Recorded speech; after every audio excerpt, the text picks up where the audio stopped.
ГСП онлайн. Городские новости сейчас. Суббота, 10:00. Ухтинская станция переливания крови. Акция «От сердца к сердцу». Ее несколько лет назад придумали депутаты молодежного совета. Стали проводить традиционно в конце апреля, ко дню донора.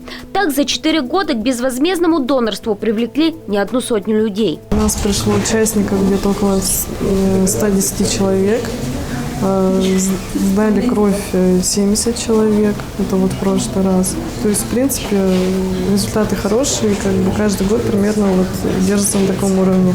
Сама Ольга первый раз сдала кровь на своей же акции. Таким же образом донором стала Екатерина Радюхина. Теперь старается приходить на станцию переливания крови каждые несколько месяцев, да еще и не одна. Ее положительный пример стал заразителен. Первый раз я сдала еще в университете. Несколько раз, наверное, раз 10 я уже сдала кровь. Может быть, даже больше, я не считаю. Я считаю, что это правильное дело, что моя кровь спасет чью-то жизнь. Большинство моих знакомых, присоединились ко мне.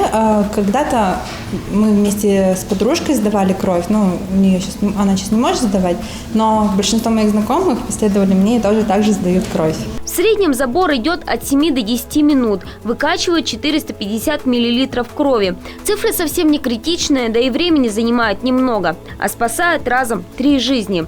А на акции «От сердца к сердцу» еще и приятный бонус можно получить.